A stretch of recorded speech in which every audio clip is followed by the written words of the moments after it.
Puxe o manche, segure firme! Rapazes! Um voo russo para Hong Kong está com sérios problemas. O outro lado! O outro lado!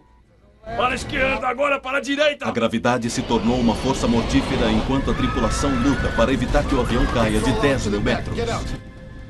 Saia! Saia! Volte! O motivo de todo esse caos, um garoto de 15 anos está no comando. Para a esquerda! O solo está bem ali!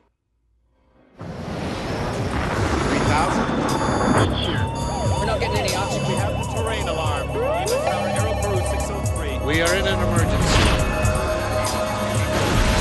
Mayday, desastres aéreos, brincadeira fatal. Essa é uma história real. As reconstruções baseiam-se em transcrições originais das gravações da cabine. Venha e sente em meu lugar. Piloto sendo filmado. Você tá filmando? É um passeio em família. Um orgulhoso piloto está levando os filhos na primeira viagem internacional deles. Mas em alguns poucos minutos, suas férias irão se transformar em uma assustadora luta pela sobrevivência.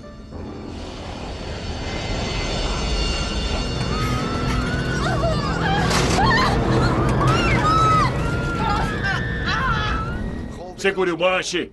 Segure! Volte! Volte! Os investigadores ficaram chocados. Para a esquerda! Estou virando! Como um garoto de 15 anos acabou no assento do comandante pilotando uma aeronave nova. Para o outro lado! Volte! – 22 de março de 1994, Moscou. Eldar Kudrinsky, de 15 anos, está viajando para o exterior pela primeira vez. Ele precisa de tudo o que tem. Eldar, seu tio Volodya está esperando. Eu já tô pronto. Mas essa não é uma criança comum.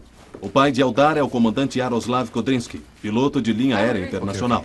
Na Rússia, isso significa fazer parte de um grupo privilegiado e ter acesso a luxos com os quais a maior parte do país só pode sonhar.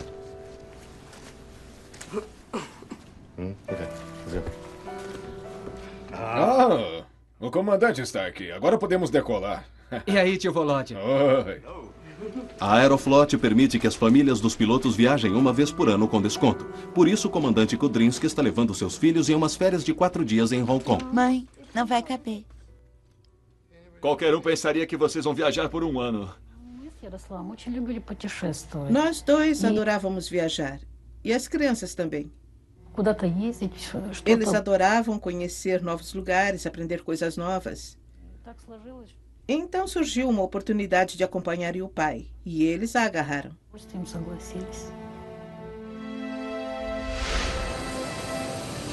Eldar e Yana não são os únicos embarcando no voo 593. A maior parte dos 63 passageiros são homens de negócio de Hong Kong e Taiwan, buscando oportunidades na Nova Rússia. Outros, como Adrian Deville, vieram de Londres, voando pela Aeroflot, pois ela oferece conexão mais barata para a Ásia. Ele é gerente de uma loja de câmeras fotográficas no norte da Inglaterra e tem paixão por aeronaves. Na verdade, ele está indo passar 2 semanas de férias em Hong Kong para fotografar o novo aeroporto que acaba de ser construído. Ele iria até onde conseguisse. Se ele achasse que havia um bom aeroporto em algum lugar do mundo, ele faria de tudo para chegar ao aeroporto apenas para tirar algumas belas fotos. E a viagem a Hong Kong nasceu dali, pois ele queria ver esse aeroporto novinho em folha, um feito da engenharia na época. Mark Newport é britânico e promotor de esportes e mora em Hong Kong. Mark estava no exército, nas Forças Armadas. E ele foi a Hong Kong e simplesmente adorou o lugar. E se casou lá. Ele escolheu a Aeroflot. Eu nunca tinha ouvido falar porque era um voo barato para casa. Em 1994, a Rússia está em um estado de grandes mudanças. 3 anos antes, a antiga União Soviética finalmente cai. Surge uma nova Rússia por trás da dilacerada cortina de ferro. Seu povo quer liberdade do Ocidente, o estilo de vida, as viagens internacionais. Mas a companhia aérea estatal russa, a Aeroflot, também está passando por mudanças.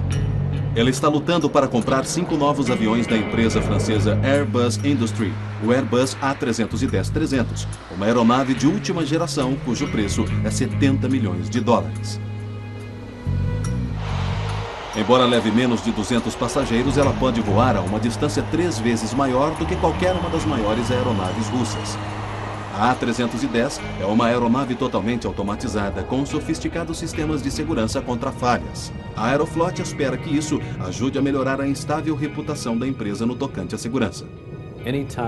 Sempre que existe uma empresa aérea nacional mantida por seu governo, se aquele governo se encontra em dificuldades, sejam elas financeiras ou políticas, isso afeta tudo que estiver associado àquele governo central. A Aeroflot é uma empresa nacional e por isso há sempre a percepção de que eles possam não ter tido os recursos financeiros e os meios para ser uma empresa aérea bem estruturada, com supervisão bastante para garantir um alto nível de segurança naquela ocasião. A Aeroflot criou uma nova e prestigiada divisão ao redor da frota de Airbus, a Russian International Airlines. Os pilotos usam uniformes especiais, pilotam aviões de primeira geração e viajam para os destinos mais importantes do mundo. A RIA representa uma nova e moderna Rússia para o mundo. Depois da queda da União Soviética, a Aeroflot, ainda controlada pelo governo, foi forçada a buscar lucro e desenvolver uma rede que fosse comercialmente justificável. Para a principal linha aérea da Rússia, a Aeroflot selecionou um grupo de elite formado por pilotos de primeira linha. Todos eles possuem milhares de horas de voo, recordes em segurança impecáveis e falam inglês fluentemente. Eles receberam treinamento especial da Airbus Industrie, os fabricantes das aeronaves. A companhia tinha cerca de 3.000 pilotos naquela época. Apenas 16 homens seriam enviados para serem treinados primeiro. Somente os melhores conseguiram. Iana e Eldar finalmente estão a bordo do novo avião do qual tanto ouviram seu pai falar. Vocês dois se comportem ou o tio Volodya irá apertar o botão de ejetar. Kudrinsky possui 900 horas de voo no A310. Agora tenho que ir. Até mais tarde. Era a primeira viagem deles para fora do país. Mas, sem dúvida, eles o haviam acompanhado em outras viagens dentro da Rússia. Eram bastante viajados para a idade.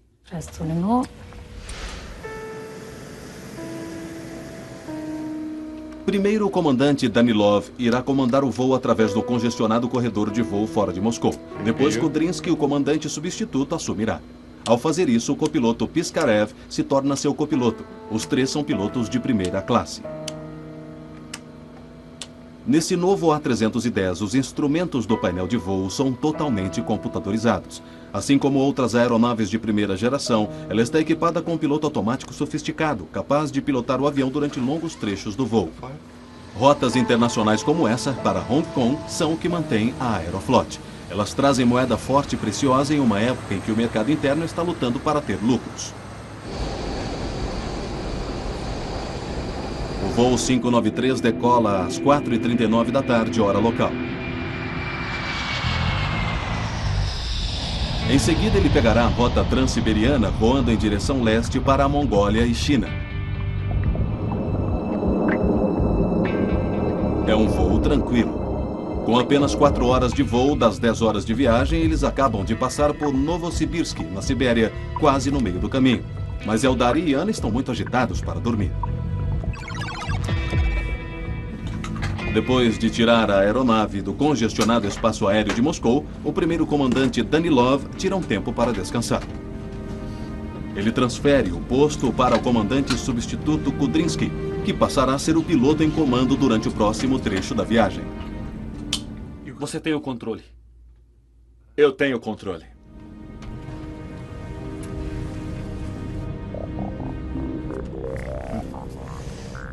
Está ainda acordado? Sim. Por quê? Vamos fazer uma surpresa para o papai? Na cabine? Uhum. Legal. Vocês gostariam? Vamos. A aeronave, tecnicamente a mais moderna da Aeroflot, agora está voando em altitude de cruzeiro, controlada pelo piloto automático a 10 mil metros. É uma noite calma e sem vento. Mas a paz não irá durar. Os pilotos e a tripulação logo estarão lutando para salvar a vida de todos a bordo. Voltaremos a seguir com Desastres Aéreos, no Nat Geo. O novo Airbus da Aeroflot está em um voo direto de Moscou para Hong Kong. O comandante Kudrinski está levando seus filhos na primeira viagem deles para fora do país. Eles estão prestes a lhe fazer uma visita surpresa. Comandante, o senhor tem visitas muito importantes. Tudo bem.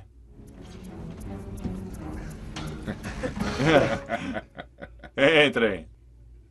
Oi, pai. Esse é o copiloto Igor Vladimirovich Piskarev. Oi. Então, o que acham do nosso novo avião? É muito bonito. É incrível. É bem diferente dos nossos velhos aviões russos. Pai, o que é aquilo? Bom, esse é um computador de voo. Ele pilota o avião. Faz tudo automaticamente. Não. Agora, venha e sente em meu lugar. Você gostaria? Venha. É um voo tranquilo. Muitos passageiros estão dormindo sem saber o que se passa na cabine.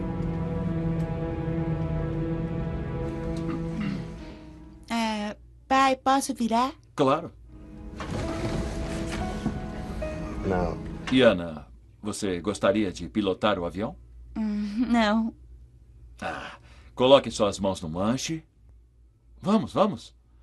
Mas não toque em nenhum botão, tá legal? Principalmente nesse vermelho aqui, o piloto automático. Não toque nele, tá bom? Kudrinski gira o botão de seleção de rota. Isso não desliga o piloto automático, mas lhe permite virar o avião ligeiramente para a esquerda e faz sua filha pensar que ela está pilotando o avião. O horizonte artificial mostra o avião se inclinando lentamente para a esquerda. Esse instrumento é vital quando não é possível ver terra, uma vez que ele mostra ao piloto a que nível está a aeronave em relação ao horizonte. Olha, foi o senhor virou o avião. Kudrinski agora coloca o avião de volta ao seu curso pré-fixado, enquanto o copiloto Piskarev contata por rádio o controle de tráfego acerca de sua posição. Novo Kuznetsky, aqui é Serra Uniforme, nível de voo 350, rumo 105. O voo 593 está agora a 3.200 quilômetros a leste de Moscou, próximo ao meio da Sibéria. Serra Uniforme 593, Novo Kuznetsky, nível de voo 350, rumo 105. Serra Uniforme 593, estimando Zakir às 17h59. Agora é a vez de Eldar assumir o comando. Ele estava esperando há muito tempo por esse momento. Piloto sendo filmado. Você está filmando? Sim, estou. Posso virar isso? Sim, mas se virar para a esquerda, para onde é que o avião vai? Esquerda. Isso, cuidado à esquerda. Olhe para a terra quando estivermos virando. Eldar sente muita pressão sobre o manche. Ele parecia se mover com facilidade quando sua irmã estava ali. Então ele tenta com mais força, mas não consegue virar o avião, pois o piloto automático o está mantendo em seu curso.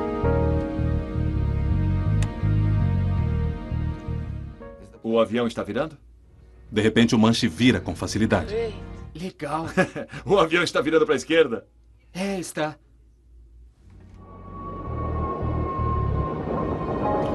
Ajuste o horizonte para normal para ele. Mais uma vez, seu pai ajusta o botão de seleção de rota de volta para a posição original, completando a volta e a ilusão de Eldar de estar pilotando o avião. O comandante Kudrinski seleciona então o modo de navegação. Isso diz ao piloto automático para que coloque o avião de volta em seu curso para Hong Kong. Pai. Mas Eldar continua segurando o manche para a esquerda. Ele fica duro outra vez. Posso voltar para o meu lugar? Para quê? Você só vai dormir? E não corra pela primeira classe, ou eles vão nos demitir.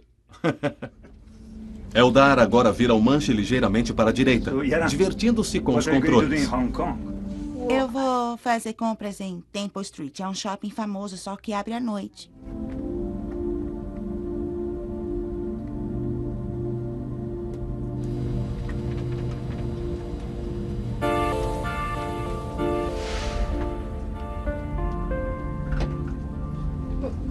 está virando.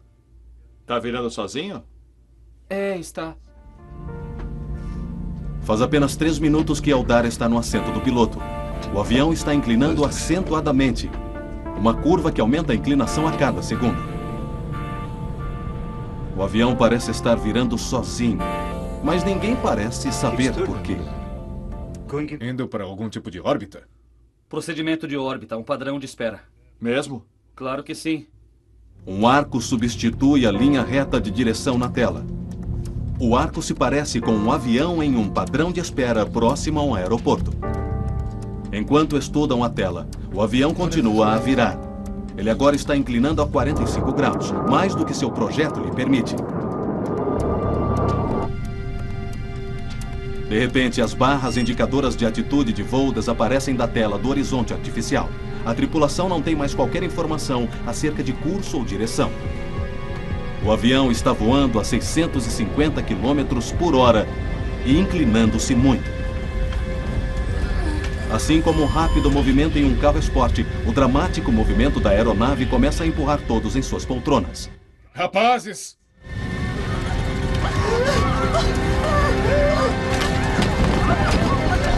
O piloto automático do A310 trabalha para manter o avião no ar. De repente, o nariz sobe. A atuação da força da gravidade cada vez maior faz com que seja difícil para Piskarev alcançar os controles. Ele faz o que pode, mas nada acontece.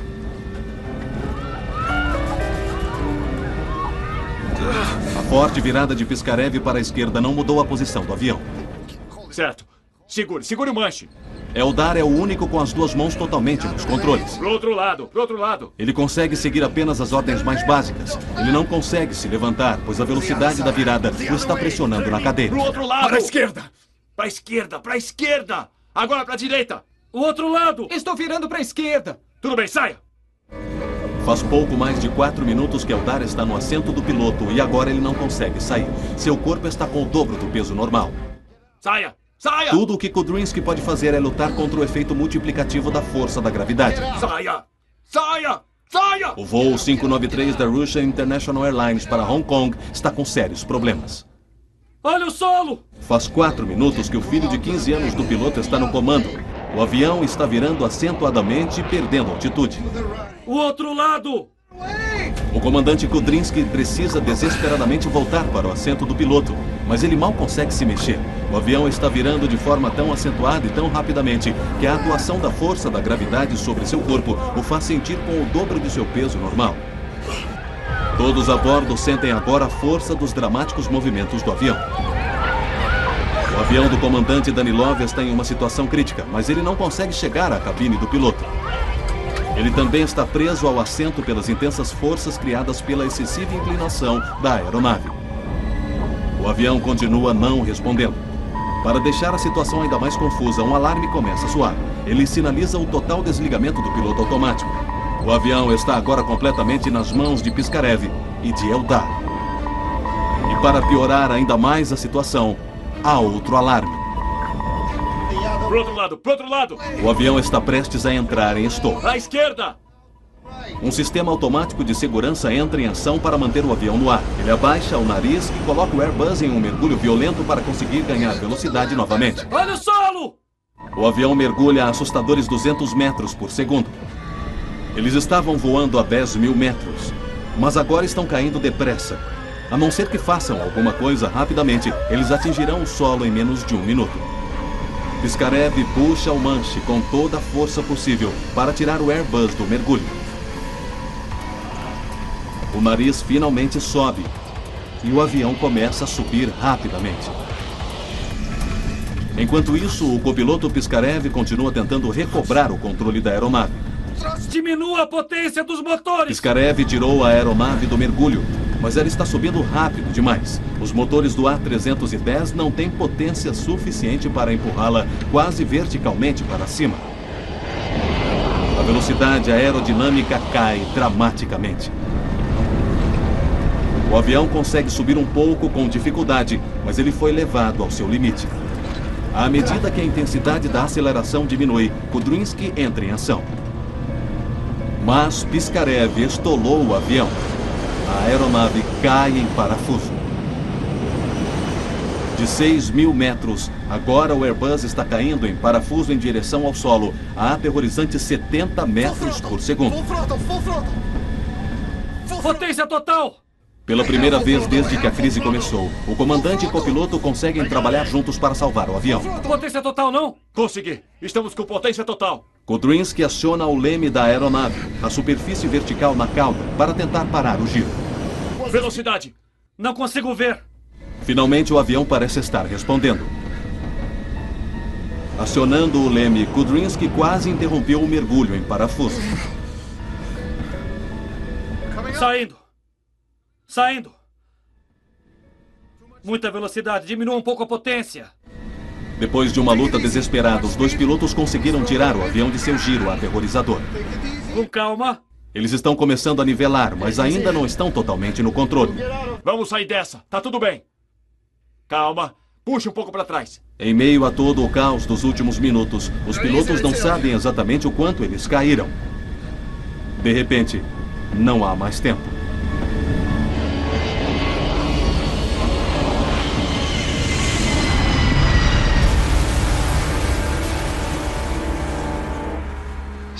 Voo 593, por favor, responda. Sierra Uniforme, por favor, responda. 500 quilômetros ao norte da fronteira com a Mongólia, controladores do tráfego aéreo em Novokuznetsk esperam o contato de rádio do voo 593, que deixou sua área de controle. 593, responda. Menos de 2 horas depois, a primeira equipe de busca sai para procurar o Airbus na gelada e rude imensidão siberiana. Eles finalmente localizam os restos do voo 593 em uma encosta de colina, a cerca de 100 quilômetros a leste de Novokuznetsk. Logo fica evidente que não há sobreviventes entre os 75 passageiros e a tripulação. Aquela era uma aeronave totalmente nova, equipada com a mais recente tecnologia. O que poderia tê-la derrubado? Porque não houve aviso, nem mesmo um sinal de anormalidade. A imprensa russa logo faz especulações. Poderia ter sido uma bomba terrorista?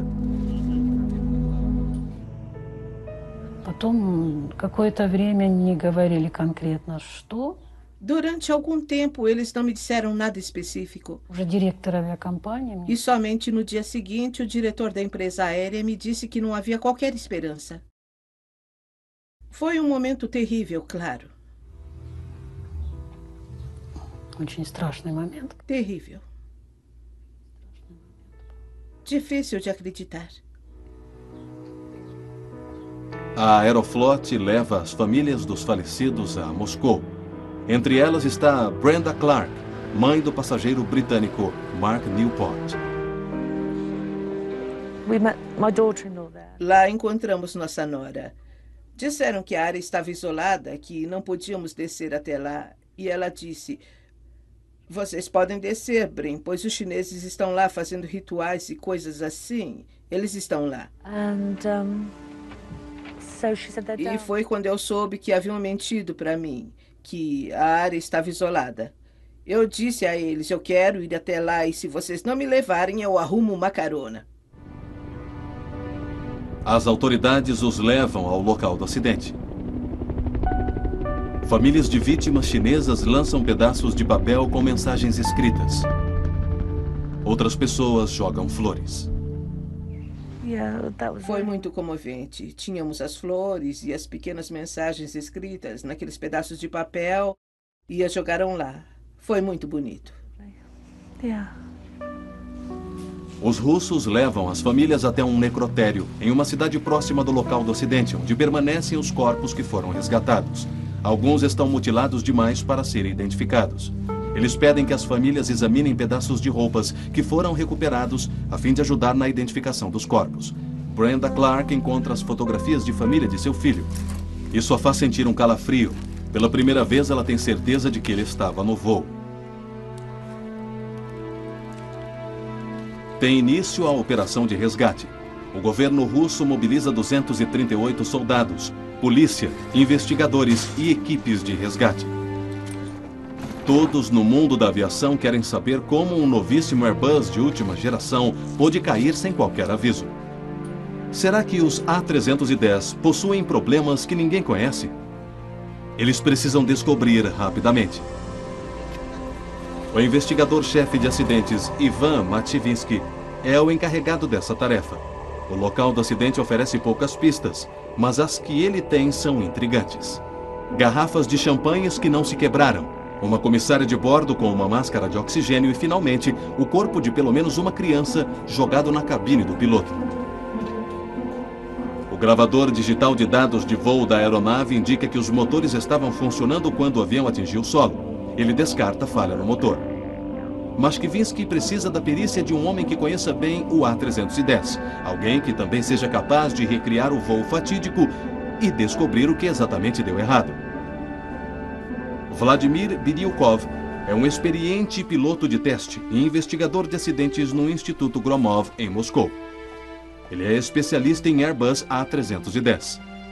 Biryukov esteve diretamente envolvido nos testes e certificação da aeronave antes que os russos a comprassem.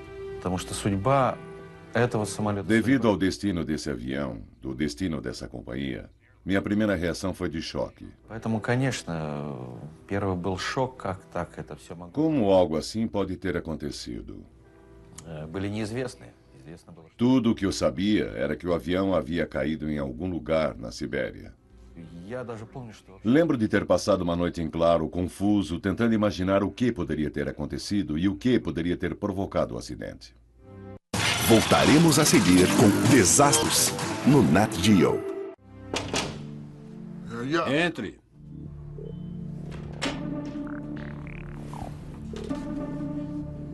Acho que deveria ouvir isso. Toda a investigação tem início com uma análise completa do gravador de voz da cabine do avião. Dessa vez ele revela algo perturbador. Não. Agora venha e sente em meu lugar. Você gostaria? Vem. Pai, posso virar? Claro. Kudrinsky estava no assento do piloto, não? De acordo com a planilha.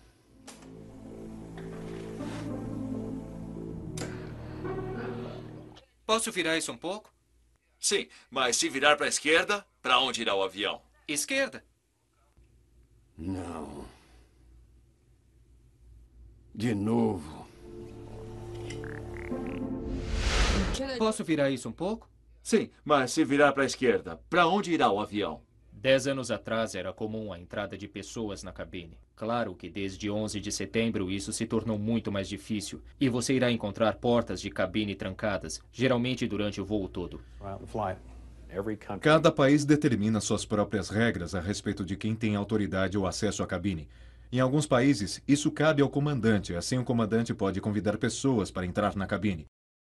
Mas deixá-las de fato manipular os controles de um avião, independentemente de haver ou não pessoas ali, o fato de que isso possa ter sido permitido é certamente uma exceção na indústria da aviação. Os dois investigadores estão chocados com o que ouvem no gravador de voz da cabine. É inacreditável. Esses dois jovens, os que não conseguimos identificar, eles não foram jogados na cabine devido ao acidente. Eram filhos dele. E eles estavam pilotando o avião. Outra vez. Os investigadores estão sem fala. Como foi que 3 pilotos experientes permitiram que crianças pilotassem um avião de uma linha aérea comercial? Eles estão a ponto de saber de algo ainda pior. As crianças são apenas parte do problema. Um dispositivo pouco conhecido do avião se revelou fatal. Por que está virando? Está virando sozinho? Para a esquerda! O outro lado! O outro lado! Para a esquerda! Agora para a direita! Para o outro lado! Estou virando para a esquerda! Saia! Saia! Para a esquerda! O solo está bem ali! Investigadores russos ouvem o gravador de voz da cabine de um Airbus da Aeroflot que caiu na Sibéria. O que ouvem faz o sangue gelar em suas veias. Potência total! Consegui! Temos potência total!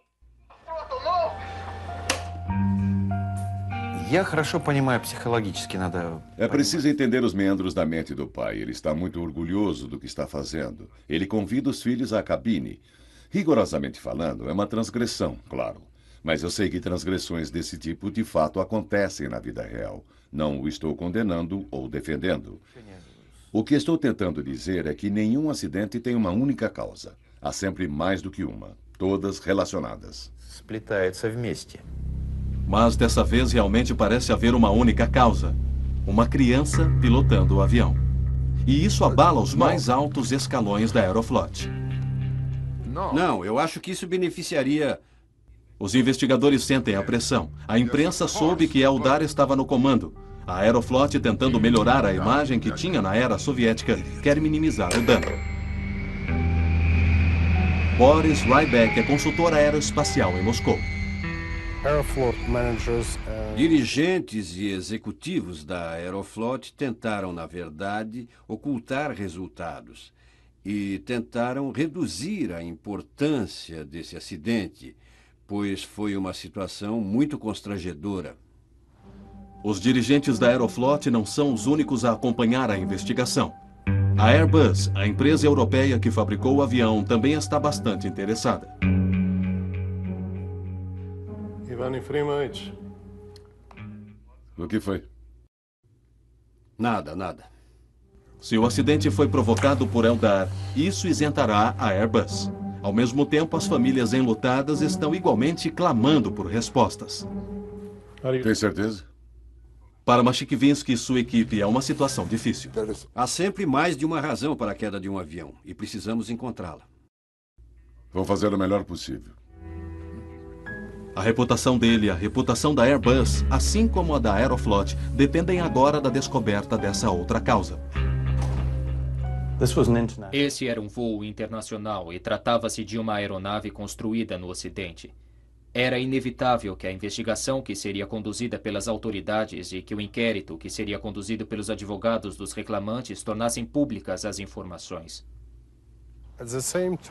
Ao mesmo tempo, a fabricante da aeronave, a Airbus Industrie, estava muito interessada em obter uma explicação de fato plausível acerca do que ocorrera, uma vez que a reputação de sua aeronave estava em jogo. O que não aprovei foi a maneira como fomos tratados pela Aeroflot após o acidente. Eles não nos diziam nada do que estava acontecendo. Eles negavam tudo. Eu queria saber por que meu filho morrera. Queria saber por que esses homens permitiram uma coisa daquelas, mas tudo o que conseguíamos da Aeroflot era nada. Nada e nada. Todas as vezes que tentávamos saber alguma coisa, eles simplesmente não queriam saber. Não são apenas as famílias que estão desesperadas por respostas. Vladimir Biryukov continua tentando saber tudo o que pode a respeito da causa da queda do Airbus. Através da análise do gravador de dados do voo, ele pode acompanhar e repetir todos os comandos dados à aeronave durante o voo.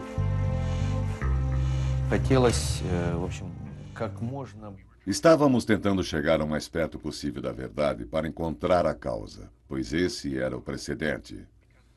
O primeiro avião produzido fora do país para uma companhia russa a cair em pleno voo. A investigação confirma que o piloto automático estava ligado quando os problemas com o avião começaram. Mesmo com as crianças na cabine, o avião deveria ter mantido seu curso. O que houve de tão errado? E então, alguma coisa nova? Podemos descartar a filha de Kudrinsky. Ela sentou-se na poltrona do piloto, mas não pilotou o avião.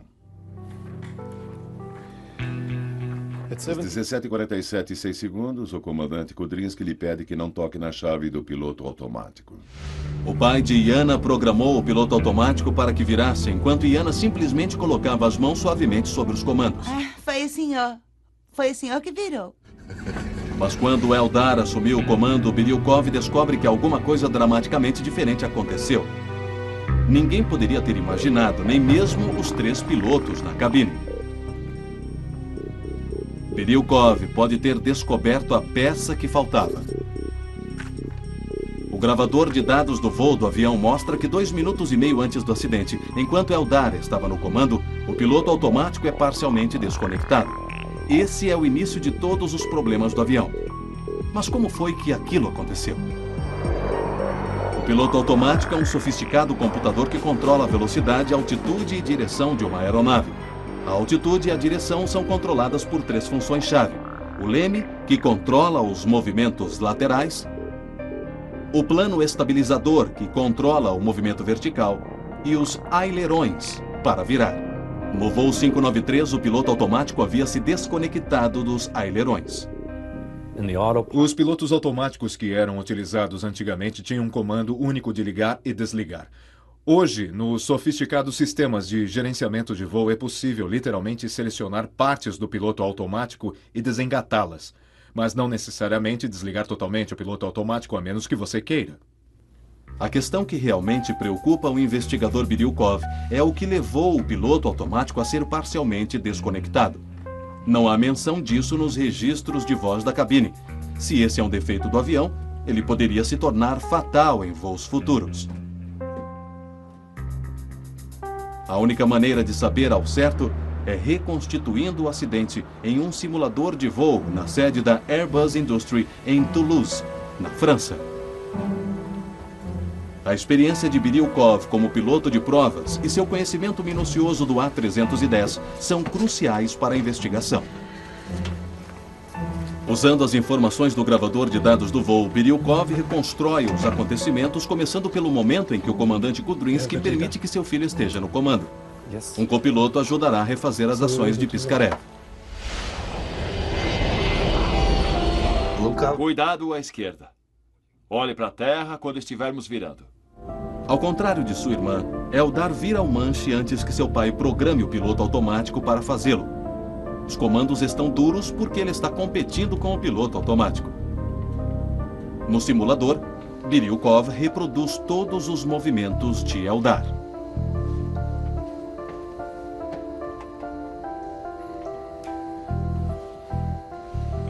Agora está começando a ir, indo. É isso. Segure o suficiente e ele desconecta. Quanto tempo? 30 segundos. E ele é desconectado suavemente. Nenhum aviso? Não. Ninguém na cabine sabe, mas esse é um momento crítico. A intervenção de Eldar no comando faz, na verdade, com que parte do piloto automático se desligue. Leva apenas meio minuto, mas daqui para frente Eldar está no controle dos ailerões. Eldar está, na verdade, virando o avião. Por que está virando? Está virando sozinho? Está. O que parecia um caso bastante simples, de repente fica muito mais complexo. Volte! O outro lado! O motivo de terem caído não foi apenas o fato de um garoto de 15 anos estar pilotando o avião. A descoberta revela uma aparente falha na maneira como os pilotos são treinados para operar o A310. Estamos com potência total! O investigador de acidente Vladimir Biryukov finalmente descobriu a terrível sequência de acidentes que derrubou o voo 593 da Aeroflot. O filho de 15 anos do comandante Kudrinsky havia virado o manche do avião, contrariando os ajustes programados de voo. Sem aviso, isso desconectou o piloto automático dos ailerões que fazem o avião virar. É isso. Segure o suficiente e ele desconecta. Quanto tempo? O avião começa então uma virada descontrolada para a direita que se torna cada vez mais acentuada. Mas por que ninguém percebeu que o piloto automático havia se desligado? Outra peculiaridade do avião é que ele não possui alarmes avisando a respeito do desengate do piloto automático na lista de aviso e alarmes, enquanto nossos aviões russos possuem um alarme sonoro para essas situações. Assim, creio que o comandante permitiu que o garoto fizesse aquilo, ainda que tenha sido algo irregular, acreditando que mesmo que o piloto se desconectasse, a tripulação seria alertada para o fato. O Airbus A310 tem apenas uma pequena indicação, alertando a tripulação de que o piloto automático foi desengatado. Não há alarme. E a tripulação russa, obviamente, não tinha conhecimento disso. Mas há ainda uma outra razão para que ninguém percebesse o que estava acontecendo.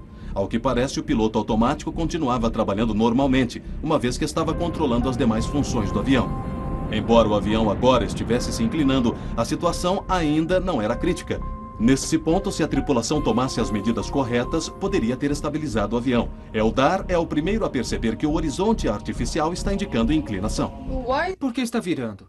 Está virando sozinho? É, está. Os 3 pilotos não conseguem compreender isso. Afinal, Kudrinski retornara o voo para o rumo do piloto automático. Makarov apresenta uma explicação. Indo para algum tipo de órbita? Procedimento de órbita, um padrão de espera. Mesmo? Claro que sim. Subindo a 1 grau por segundo. 27 graus. Agora devemos estar entrando na zona. O que foi isso?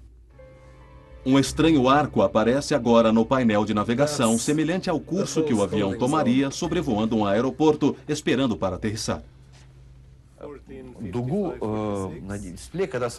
Surgiu um arco bastante semelhante ao arco que aparece na tela quando o avião entra em um padrão de espera. Há zonas de espera ao redor de aeroportos. Quando há acúmulo de aviões, eles entram nessa zona e circulam enquanto esperam. Entretanto, não poderia haver tal zona naquele ponto do trajeto. E ainda assim ouvimos na gravação: "Ei, estamos entrando em uma zona." Essa falsa zona de espera distrai a tripulação durante 9 segundos. Naquele período, o avião atingiu um limite crítico. O Airbus está agora inclinando a 45 graus, muito além do que seu projeto lhe permite. Ele não é capaz de virar tão acentuadamente e manter a altura. Ele está agora perdendo a altitude. Rapazes! Mas o piloto automático do Airbus deixou de controlar os aileirões. Suas outras funções tentam compensar isso, puxando o nariz do avião para cima e aumentando a potência para manter a altitude. Os passageiros são empurrados para trás em suas poltronas. O avião está a ponto de estolar. Ele começa a vibrar como uma folha. Segure! Segure! Parte do painel de controle de voo fica escuro, um sinal de alerta de que o avião foi além de seus limites. Daqui para frente, o Airbus está fora de controle. Voltaremos a seguir com Recriando o voo fatídico, Biryukov descobriu como um lapso de julgamento e concentração resultaram em uma situação catastrófica. Mas poderia a tripulação ter salvado o avião e seus passageiros? Os pilotos do voo 593 tentaram retirar o avião de seu mergulho fatal, puxando-o para cima. Mas eles forçaram demais. O avião sobe rapidamente e estola. Perdendo a altitude. Agora começamos a girar. Então, o que fazemos?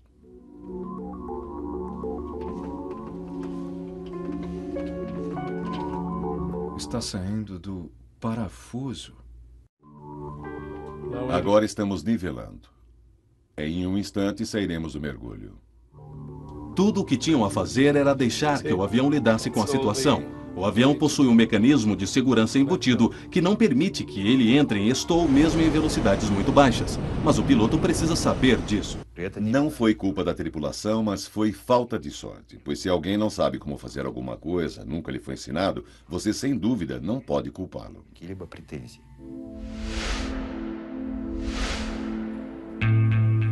A perseverança da equipe para a realização de uma investigação aberta e honesta realmente mostrou haver mais de uma causa por trás do acidente. Suas descobertas trouxeram benefícios para a indústria toda, principalmente a revelação de que o piloto automático pode ser parcialmente desconectado. Esse continua sendo um dispositivo do A310, uma vez que permite aos pilotos controlar determinados elementos de um voo enquanto deixam o restante para o computador. Mas hoje as tripulações têm conhecimento disso. A má sorte do comandante Kudrinski é que esse mecanismo foi acionado de forma inesperada e difícil de ser detectada. A queda do avião russo acontece em um momento conturbado para a indústria de aviação. Em 1994, no mesmo ano da queda do voo 593, uma série de acidentes nos Estados Unidos levantou questões a respeito de como pilotos comerciais lidam com upsets, situações nas quais uma aeronave se encontra em condições extremas de voo. Quando pensamos em upset em um avião grande, pensamos sobre uma atitude além da que deveria ser a de seu regime de voo normal. Ou seja, maior do que 20 graus de nariz para cima, maior do que 10 graus de nariz para baixo e ângulos de inclinação maiores do que 25 graus.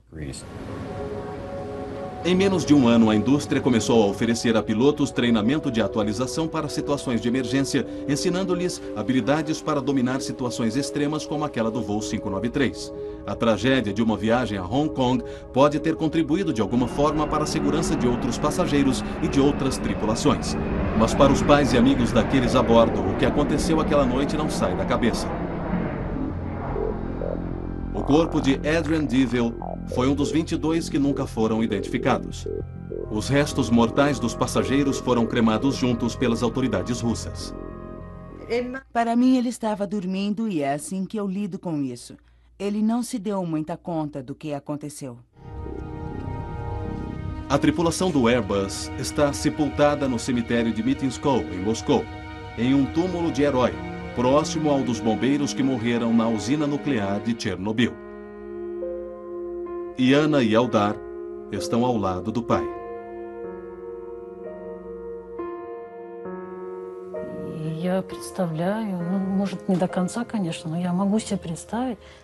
Posso imaginar o horror que eles vivenciaram nos últimos momentos.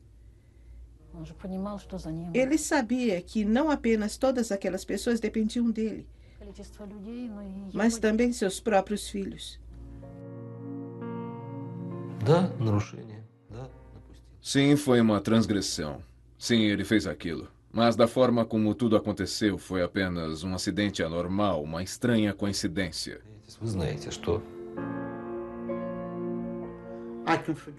Eu consegui perdoar o piloto. Pude perdoar as crianças, pois elas eram inocentes. Esse homem tinha 39 anos, e durante aqueles 39 anos ele teve uma carreira exemplar na aviação. Ele tinha uma família, ele se orgulhava dela, e foram os últimos 5 minutos daqueles 39 anos que deram errado. Acho que não devem permitir crianças na cabine, mas agora não faz diferença alguma. Não trará Mark de volta, mas talvez impeça que outros acidentes como esse aconteçam no futuro.